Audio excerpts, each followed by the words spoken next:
기도하겠습니다. 오늘도 우리를 바라보시고 긍휼과 자비의 눈빛으로 저희를 붙드시는 주님을 신뢰합니다. 성령님이 이 시간 오셔서 우리의 마음과 생각을 주관하시고 주님을 더 알도록, 주님을 닮아가도록, 주님을 따를 수 있도록 저희들의 마음을 주관하여 주시고 붙들어 주시옵소서. 예배 가운데 함께 하시는 주님의 임재와 사랑을 신뢰하고 감사드리오며 말씀하여 주시옵소서. 예수님 이름으로 기도합니다.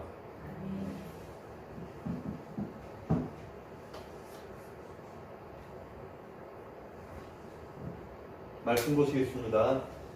이사야 65장입니다. 21절에서 25절 같이 읽겠습니다. 그들이 가옥을 건축하고 그 안에 살겠고 포도나무를 심고 열매를 먹을 것이며 그들이 건축한 데에 타인이 살지 아니할 것이며 그들이 심은 것을 타인이 먹지 아니하리니 이는 내 백성이 수하니 나무의 수한과 같겠고 내가 택한 자가 그 손으로 일한 것을 길이 누릴 것이며 그들의 수고가 헛되지 않겠고 그들이 생산한 것이 재난을 당하지 아니하리니 그들은 여호와의 복된 자의 자손이요 그들의 후손도 그들과 같을 것임이라. 그들이 부르기 전에 내가 응답하겠고 그들이 말을 마치기 전에 내가 들을 것이며 이리와 어린 양이 함께 먹을 것이며 사자가 소처럼 짚을 먹을 것이며 뱀은 흙을 양식으로 삼을 것이니 나의 성산에는 해함도 없겠고 상함도 없으리라. 여호와께서 말씀하시니라. 아멘. 읽은 말씀을 가지고 여호와의 복된 자손이라는 제목으로 말씀을 나누겠습니다.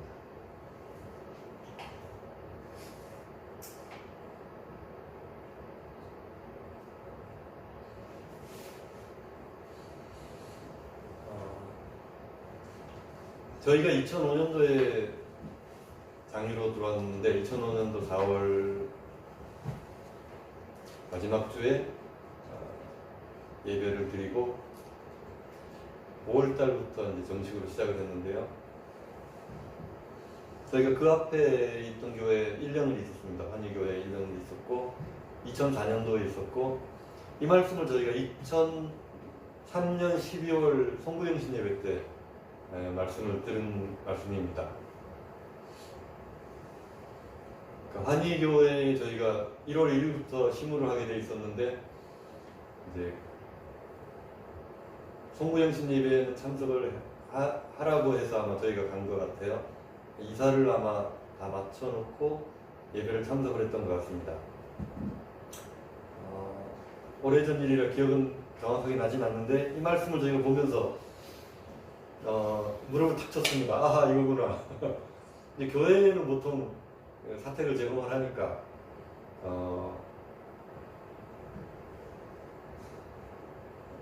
저희가 그 앞에 교회에 있을 때 그 교회 사택이 이제 좀 약간 이렇게 언덕으로 올라가는 이렇게 교회 자체가 그 산등성에 있는 데였고 이제 사택도 마찬가지로 이렇게 산등성에 있다 보니까 이렇게 반은 지하고 반은 나오고 뭐 이런 식으로 그랬습니다. 장로님이 저희들한테 와서 인사를 하면서 말하기를 이 동네에서는 제일 반듯한 집이라고, 집이 이렇게 정사각형으로 된 집이 이렇게 많이 없어요. 그래서 제일 반듯한 집이라고, 볕도 잘 들고 좋다고 막 이렇게 얘기를 하셨는데, 저희가 이제 나올 쯤에는 그 주변에 이렇게 아파트가 새로 들어서고 있었습니다.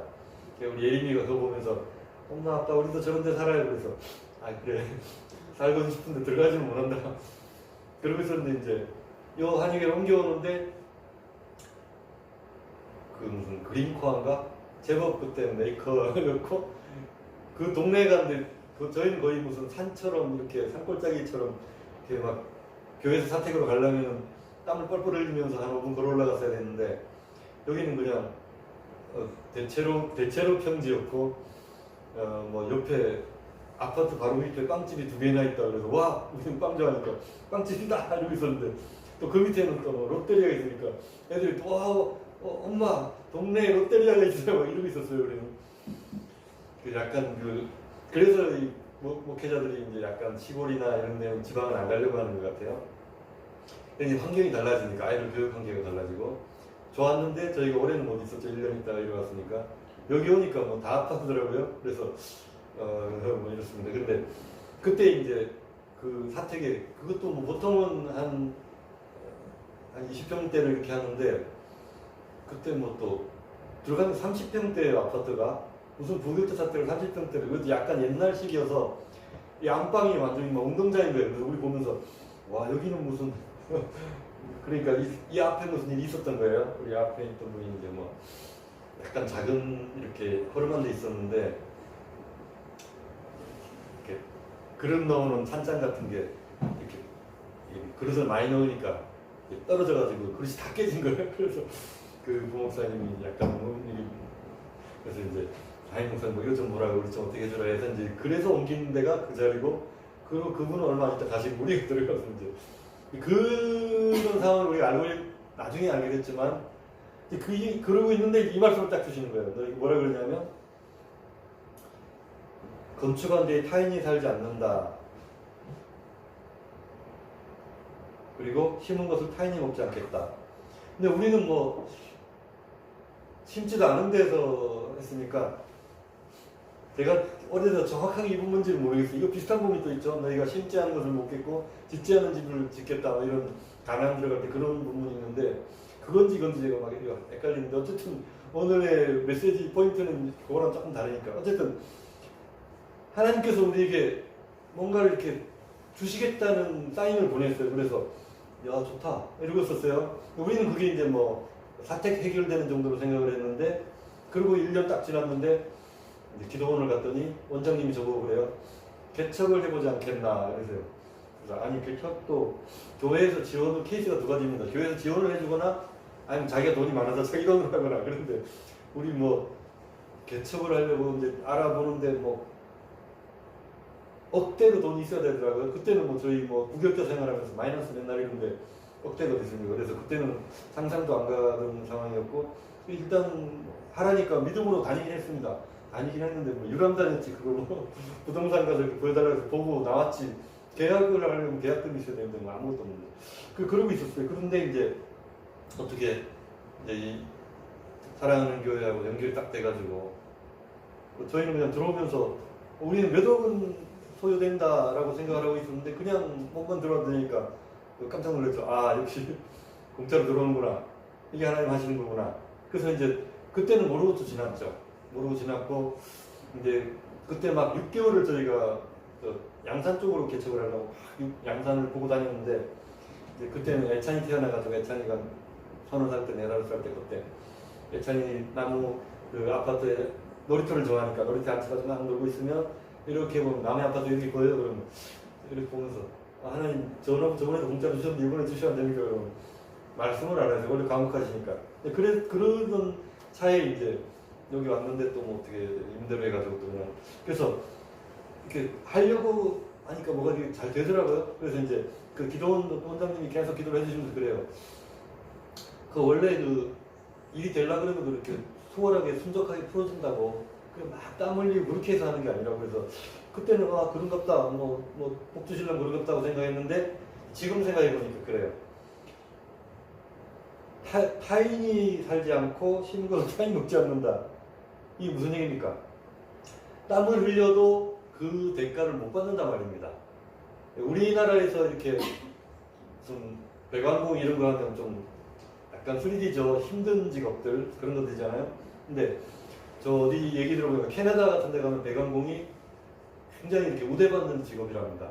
그래서 한번 출장만 한번 나가도 뭐 이렇게 한번 점검하는 것만 해도 $100씩 그 동네는 $100 그러면 이러는데 뭐 그렇대요. 그래서 뭐 이렇게 작업을 한번 하면 이거는 뭐 그래서 몇 번만 작업 나가면 그냥 수월하게 놀고 먹는 그런 식으로 얘기를 하더라고요. 그래서 아 우리나라하고는 이 임금 수준이나 이런 어떤 그 직업에 대한 개념이 좀 다르구나라는 걸 알았습니다. 그런데 어떻습니까? 우리가 살면서 내가 일한 것보다 넉넉하게 받는 사람 다른 사람은 없을 거예요. 최저임금을 만들어 놓은 게 그거 아닙니까? 내가 뼈 빠지게 일을 하는데도 그것만큼 안 나온다는 거죠. 그 자영업자들도 마찬가지입니다.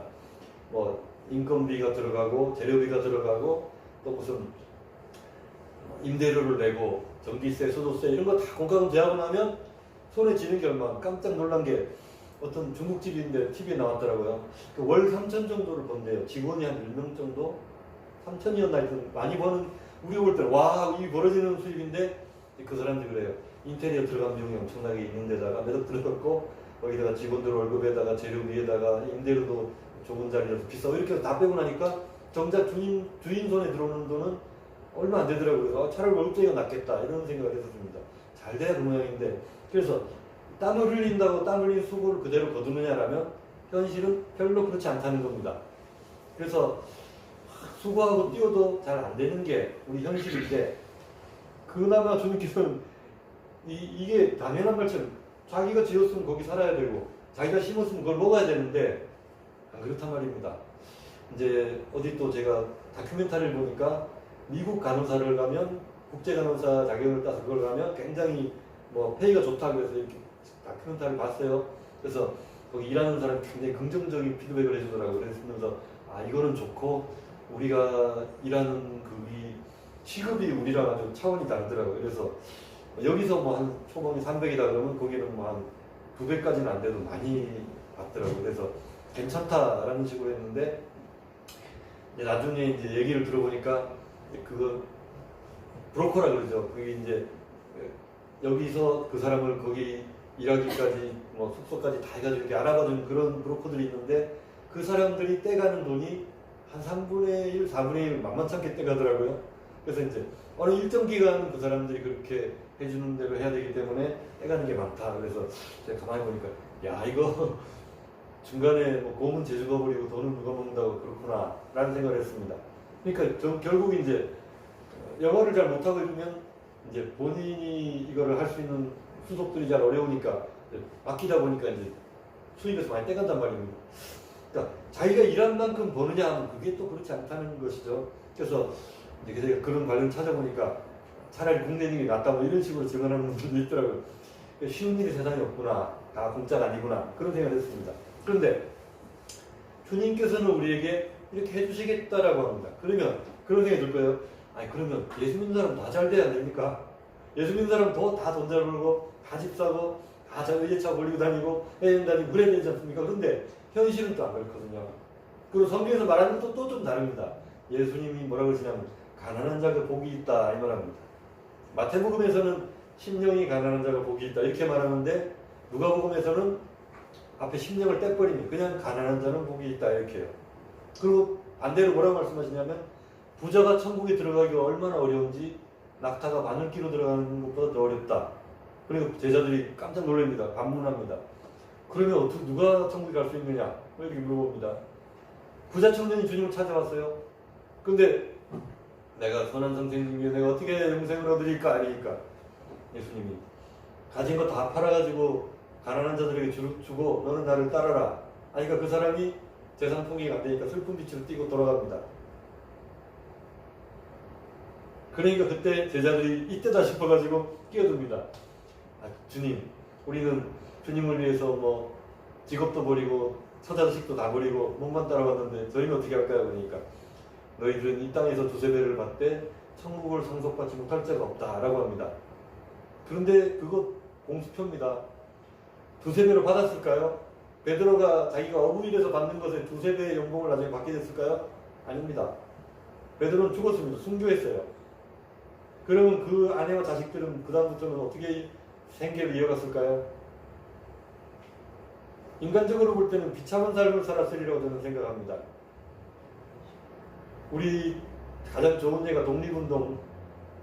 일제시대에 그쪽에 협력했던 사람들은 그 사람들이 나가면서 이렇게 토지 같은 것들을 이렇게 기증받아가지고 부동산 부자가 된 분들이 많아요. 그래서 그런 거 환수하자고 그러고 막 명단하고 막 이래 했었거든요, 한동안. 지금은 뭐 어디로 간지 없지만.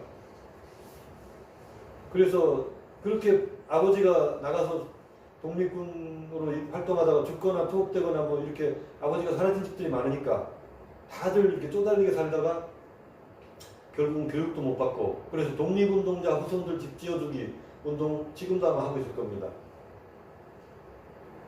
좀 세상은 불합리한 게 사실 아닙니까?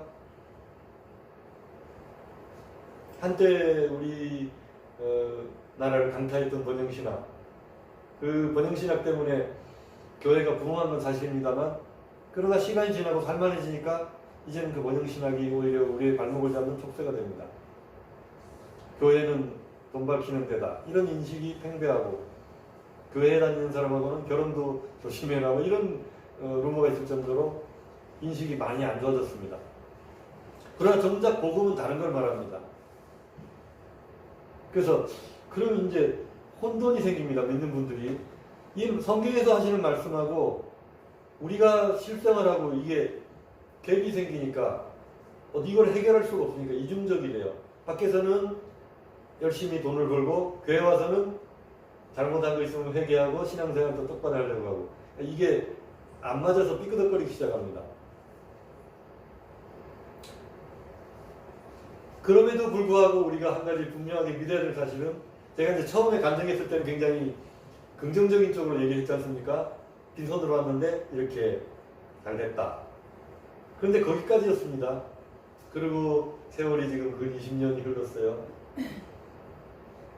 그런데 엊그제 갑자기 이 말씀이 제 눈에 들어오면서 제 마음에 예전 일들이 막 생각나면서 그래요. 그래서 느낌이 있습니다.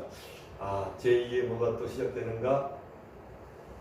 예전에 이제 제가 필리핀에서 아울리치를 갔는데 영어가 안 되니까 이제 설교를 적어서 했습니다. 그것도 영작이 잘 안 되니까 성경 구절 영어 성경에서 뺏겨줘가지고 성경 구절만 딱 이어붙여가지고 설교를 만들었어요. 제가 설교하고 나니까 필리핀 목회자가 저보고, 야, 설교하는데 어떻게 그래 성경 구절들을 다 그렇게 딱딱 끼워 맞추냐? 내가 속으로 짜증게 했는데 그랬습니다. 그러고 있는데 그 사람은 유창하게 막 필리핀 따글로 씁니다. 따글로고 했다가 영어 섞었다가 막 이렇게 하면서 라디오 방송도 막 나가고 그랬어요. 우리 아울리치 돌 때. 작은 데서는 그 외국인들이 오면 굉장히 뉴스거리가 되더라고요. 그래서 불러다가 막 인터뷰도 하고 라디오도 나가고 막 이랬어요. 라디오에서 말할 때는 영어로 막 해주고, 이제 현지에서 이렇게 설교할 때는 자기 필리핀 따갈로그로 막 하고 막, 그래서 우리는 그 흉내내는 거를 뭐 형제들아 회개하라 뭐 이런 거 우리가 막 그 따갈로그로 따라하고 막 이랬는데, 그렇게 한동안을 지냈습니다. 저는 뭐 설교하라 그러면 얼어붙죠. 말이 안 되니까 책 꼭 읽습니다. 읽다가 이제 이게 줄이 어긋나거나 하면 난리 나는 거예요. 그래서 열심히 쳐다보면서 하긴 했습니다. 그런데 이제 또 어느 시점이 되니까 저한테 이렇게 약간의 그 사인이 들어와요. 이제 뭐 하실란가 보다. 그때부터 막 이렇게 어떤 그 놀라운 일들이 막 있었습니다. 얘기하면 좀 단상에는 좀 민망하고, 그래서 그런 느낌이 저한테 지금 좀 있어요. 그래서 그렇다고 이게 뭐 그러고 나서 아울리치 갔다 와서 막 통장에 막 억대가 1,000만원씩 꼽혔느냐면 전혀 안 그렇습니다. 여전히 똑같아요. 현실은 똑같습니다. 그러나 우리 영혼을 부여하게 하시는 부분이 있는 것이죠. 그래서 이제 주님께서 우리에게 이런 말씀을 하실 때 우리는 이제 그거를 항상 육적인 쪽에다가 적용을 합니다. 그래서 이거 좋은 말씀 주셨으니까 우리 애들이 뭐 시험 붙으려는가 보다. 아니면 아까 말한 것처럼 장고가 올라가려는가 보다. 아니면 장사하는 분들은 장사가 좀 늘려나? 이런 일말의 희망을 가집니다. 그런데 아닐 수도 있다는 겁니다. 그래서 주님이 주시는 그 하늘의 복과 우리가 생각하는 현실의 복은 이게 꼭 비례하지만은 않는다는 것입니다. 그럼에도 불구하고 주님께서는 우리에게 축복하기 원하십니다. 그래서 어떻게 해서든지 우리를 행복하게 해주시려고 해요. 그래서 행복이라는 게 그렇지 않습니까? 가장 행복 지수가 높은 나라들이 무슨 티베트, 저쪽에 인도 옆에 그 조그만 이런데, 또 아프리카에 또 무슨 나라, 이런 데의 행복 지수가 높다 합니다. 왜 그러냐? 문명을 모르니까 자기 가진 거로 그냥 만족하는 겁니다. 선진국들은 반대로 해서 행복 지수가 낮아요. 우리나라도 굉장히 행복 지수가 뒤쪽입니다. 왜 그러냐? 상대적인 박탈감이 많거든요. 나는 차 몰고 다녀도 중고차고, 옆집은 흑비제차고, 나는 국내 여행 다녀도 그 사람들은 해외여행 다니고, 나는 20평대 살아도 그 집은 40평대 살고, 이러니까 비교적인 박탈감을 느끼니까 자꾸 나는 안 행복한 거야, 나는 가난한 거야, 나는 어렵고 나는 도움을 받아야 돼, 자꾸 이런 식의 마인드가 팽배하더라고요. 근데 뭐 우리 아는 그 분들 이제 캄보디아 선교 최근에 갔다 왔다고 막 선교 보고해 주시고 하던데 얘기 들어보니까 그 나라에서는 10만 원이 엄청 큰 돈이랍니다. 우리는 뭐 10만 원 그러면 뭐 큰맘 먹으면 쓸 수도 있는 돈인데 거기는 아주 뭐 상상할 수 없는 돈이랍니다. 제가 예전에 이제 한번 들어보니까 인도 선교사가 한 분이 있는데 그분이 한국 돈 3만 원이면 한 달을 산다 그래요 거기서. 그러니까 선교사님들이 그 메이드들 주고 고용하고 막 그렇게 산다고 큰 집을 한다고 그런 얘기 하는 것들을 들었습니다.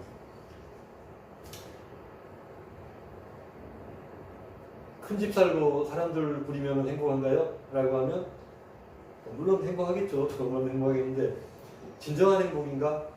영적인 행복과 연결되어 있는가라는 것은 의문을 좀 제기해 봐야 됩니다.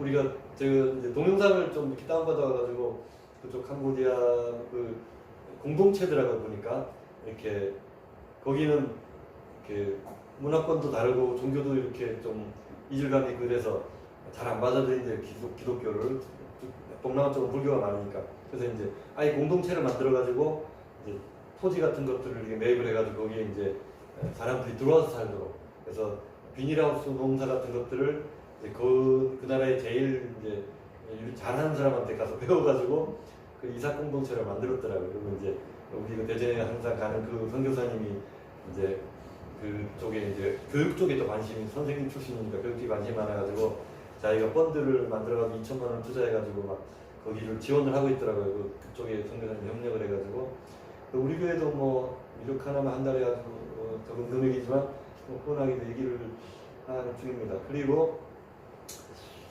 그런 거 보면 제가 이제 예전에 꿈꾸던 생각들이 좀 나더라고요. 예전에 저 기장을 이렇게 가는데 그 새 예루살렘 공동체라고 간판이 딱 붙어있어요. 그게 뭐냐 보니까 이단이에요. 이단. 무슨 몽고간장, 시험간장 이런 거 나오는 데인가 뭐 그렇더라고요. 그래서 나중에 이렇게 기독교인들이 살아가는 어떤 방식은 공동체적인 방식으로 해야 된다라는 제가 세미나에서 어떤 얘기를 들었어요. 그걸 보면서 그거 참 말은 맞다. 그래서 비농을 해가지고 그쪽 마을을 이렇게 기독교화시키는 그렇게 성교하는 분들이 있더라고요. 오늘 제가 지금 말이 이렇게 상당히 중구난방 돌아갑니다만 항상 주님께서 우리에게 뭔가 이렇게 사인을 주실 때는 이게 정확하지 않아요. 왜냐하면 미래에 이루어질 일이니까. 이루어지고 나서 이렇게 뒤돌아보면 그때 이렇고 저렇고 해가지고 어제 제가 이제 밤에 그 강아지 데리고 산책을 하면서 이렇게 기도를 하는데 이게 모자이크처럼 이렇게 딱딱딱딱 틀이 맞아들고 이렇게 해서 그때는 그리겠고 이렇게 해가지고 그래서 오늘 제가 이 설교가 이제 정리가 어제 밤에 이제 된 겁니다. 정리가 딱 되면서 이렇게 하는 거구나 라고 해서 지금 뭐 교인 몇이 안 되는데 무슨 공동체냐 땅도 없는데 무슨 공동체냐 이렇게 생각할지 몰라도 뭐 모르죠. 하나님 어떻게 하실는지는 그건 두고 봐야 되는 것이고 제가 항상 머릿속에 꿈꾸던 게 그런 거예요. 이렇게 SNS 같은 데 보면 한 집 두 가정 뭐 이런 게 나오더라고요. 집을 이렇게 지었는데 반을 이렇게 벽을 해놓고 두 가정이 사는 거예요. 이쪽은 부모님 살고 이쪽은 아이들 살고 자녀들 살고 이런 식으로 이렇게 대가족으로 된 그런 것도 있고 이렇게 봉을 몇 개를 3개를 지어가지고 이렇게 집을 지는 그런 거 보면서 우리도 교육 매치 안 되니까 맨날 그술 이렇게 해가지고 그렇게 들어가서 공동체 있으면 좋겠다.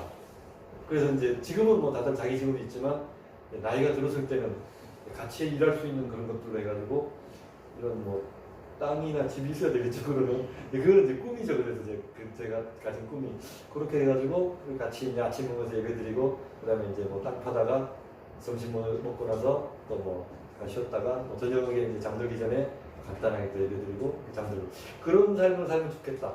이제 그런 제가 이제 나름의 비전이 있습니다. 그게 실현이 될지는 뭐 알 수 없지만 그런데 이제 이런 어떤 메시지를 주실 때 우리가 어떤 거죠? 뭐 장사 잘 되겠다, 뭐 승진하겠다, 뭐 장고 올라가겠다 이런 것으로 받아들일 수 있지만 하나님께서 또 다른 어떤 플랜 B가 있을 수 있지 않습니까? 그래서 우리가 알지 못하는 어떤 계획, 아까 우리 찬양도 매 순간 주어진 매일의 삶을 살다가 보면 우리를 향한 섭리가 있다네 라는 찬양을 아까 막 신나게 드렸는데 그래서 우리와 함께 하시는 그 주님의 손길 이런 것들 이런 건 우리가 감히 측량치 못할 것이죠. 모세를 처음 부르셨을 때 모세를 하나님이 부르면서 너는 내 백성을 애굽의 종되었던 데서 이끌어가지고 젖과 꿀이 끓이는 땅으로 데리고 가라 라고 했을 때 모세가 시내산에서 십계명 받고 광야에서 막 반석에서 물이 나오고 만나가 내리고 그런 거 상상했을까요? 그런 것에 대한 정보가 전혀 없었습니다. 가나안 땅에 여호수아가 들어갈 때 요단강을 밟으면 물이 갈라진다 했는데 그때 여리고를 막 돌고 나서 여리고가 무너지고 그런 거 상상했을까요? 거기에 대한 전혀가 일절 없었습니다. 믿음은 어떤 것입니까? 정보가 없지만 그냥 믿음으로 발을 내딛는 것입니다. 아브라함이 죽을 때까지 땅을 얻지 못했습니다. 그런데 아브라함은 분명히 땅의 약속을 받았어요. 이 가나안 일경을 너에게 주리라. 너와 내 자손에게 주리라 했습니다. 그런데 아브라함이 얻은 것은 자기를 묻을 막벨라고 그러죠. 불을 하고 그 옆에 남은 것까지 몇 그루. 그게 다였습니다. 그래서 히브리서에서는 믿음으로 아브라함은 그런 얘기 하죠. 그래서 비록 그는 자기가 묻힐 무덤밖에 안 가지고 있었고 후손이 별과 같이 되리라 했는데 후손은 이삭 하나뿐이었지 않습니까? 그러나 그 한 사람의 믿음과 그 한 사람의 헌신을 통해서 하나님께서는 이스라엘 민족을 만들어내지 않았습니까? 그래서 우리가 어떤 비전을 가지고 믿음을 가진다고 할 때 그냥 우리는 현실을 자꾸 바라봐요. 땅을 보면서. 그래서 그거를 당믿음이라고 그러죠. 땅에 있는 모이만 주워먹는다고. 당장 눈앞의 것, 내 이득, 내 돈, 내 자녀들, 내 건강, 내 노후 이런 것들만 먹느라고 하늘을 정작 못 바라보는 그런 신앙을 말하죠. 그래서 우리가 닭 같은 믿음이 아니라 하늘을 바라보는 믿음. 그래서 이 땅에서는 우리가 핍박받고 고난당하고 미운 오리 새끼처럼 천덕꾸러기인데 어느 날 갑자기 하늘로 헐헐 날아가는 그런 기적이 일어난단 말입니다. 백조가 된다 그죠? 왜 그랬을까요? 그 신분이 원래 닭이나 오리가 아니었기 때문에 원래 백조였단 말입니다. 그러니까 군계 일학이라고 그러죠. 자기들하고 다르니까 미워하고 왠지 괜찮아 보이니까 호감이 있는데 좀 얄미운 거. 그런 거 이해하시나요? 그런 거 아닐까요? 저는 그런 생각을 해봅니다. 그래서 사람들이 너무 생각이 단선적이더라고요. 그래서 입장을 한번 바꿔서 생각을 못합니다. 저는 이제 그 생각을 오늘 새벽에 기도하는데 그 생각이 들더라고요. 만약에 예수님 당시 종교 지도자들이 단 한 번만이라도 혹시 예수님이 메시아가 아닐까 그 생각을 했더라면 십자가에 못 박았을까 그 생각이 들더라고요. 예수님을 못 박는 유대인들은 자기들이 하나님의 공의를 이 땅에 실현시킨다고 생각하고 예수님을 죽인 겁니다. 물론 시기심도 있었겠지만 자기가 하나님의 아들이라는데 오늘날 이 땅에도 자기가 내가 제3 예수다, 내가 예수보다 더 낫다, 내가 하나님 아들인데 이런 사람들 많지 않습니까? 이단들. 그 이단 중에 하나를 보았다는 거죠. 바울보가 나사렛 이단의 개수라 이런 얘기 하는 게 그냥 이단으로밖에 안 보였다는 것입니다.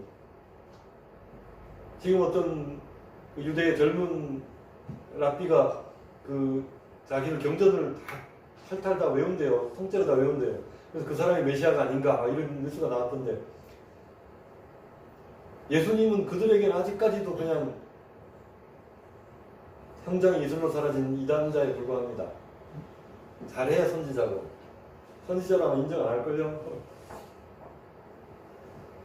천주교 입장에서 볼 때는 종교개혁한다고 나섰던 루터나 칼빈이나 쯔빙글리나 이런 사람들이 어떻게 보였겠어요? 이단자입니다. 기존 종교 전통을 무너뜨리려고 하는 폐역부도한 집단이죠.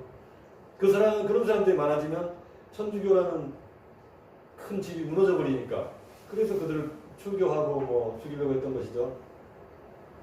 그래서 오늘날 하나님을 따라가는 자들 또 새로운 가족부대, 새 포도주를 부으려고 하는 사람들은 기존 종교 전통이나 이런 데에서 핍박과 박해와 반대를 받습니다. 그게 정말 나빠서 반대받을 수도 있지만 아닐 수도 있다는 거죠. 제가 말씀드린 것처럼 예수님이 혹시나 하고 그 누가 이제 사등기에 나오죠. 그 사람들 이단 같은 경우는 다 내버려 둬라. 다 뭐 광야에서 뭐 드다가 일어나고 400인을 거두고 하다가 다 죽지 않았느냐. 애굽인도 누가 일어났다가 다 죽지 않았느냐. 가만히 놔두면 이단들은 다 스스로 자멸하게 돼 있는데 너희 괜히 건드렸다가 그게 정말 하나님께로부터 말미암은 것이면 너희가 하나님을 대적하는 자가 될까 하노라. 이렇게 되죠. 그래서 누군가가 어떤 신앙 체험을 말하거나 또는 어떤 신앙의 소신을 밝힐 때 양쪽으로 생각할 수 있어야 됩니다. 내 마음에 맞고 내 기준이 아니라고 야 너 이상해 이렇게 할 게 아니고 혹시나 하나님이 그 사람을 통해 말씀하실 수도 있으리라는 신락 같은 가능성도 항상 염두에 두어야 합니다. 그게 안 되면 어떻게 되냐면 천주교 입장에서 종교개혁자들을 축출하고 유대교 입장에서 예수님을 죽이고 사도들을 핍박하는 그런 모습이 되는 것입니다. 그래서 오늘 얘기가 이렇게까지 축복 얘기하다가 핍박 얘기로 빠졌지만 주님이 우리에게 주시고자 하는, 제가 말씀드리고자 하는 것은 생각의 다양성을 말씀드립니다. 단선적으로 하지 말고 다양하게 하자. 그래서 주님이 주신 축복이 꼭 물질적인 축복이냐 이겁니다. 그래서 그렇다면 오늘날 가난한 자들뿐 아니라 심령이 가난한 자가 되기 원하는 그 우리의 모습들, 그것들을 주님께서 복 주시기 원한다면 그쪽으로도 한번 귀를 기울여 봐야 되는 부분이 있지 않을까요? 교회 갔더만 똑같더라. 잘 된다고 하는데 내가 지금 10년째 믿는데 뭐 그닥 변화도 없더라. 이게 아니고 혹시 다른 부분에서 축복받은 부분은 없는가라고 한번 되새김질 해봐야 될 필요도 있지 않겠습니까? 그런 의미에서 오늘 말씀을 마친 후에 치유와 회복을 위한 기도를 드립니다. 오늘은 이게 다 일일이 나오지 마시고 제가 이제 다니면서 이제 기도를 해드리고 이렇게 하겠습니다. 우리 찬양을 들으면서 각자 기도하시고 제가 뒤에서 이렇게 기도를 돕고 마지막에 축도로 예배를 마치도록 하겠습니다. 기도하겠습니다.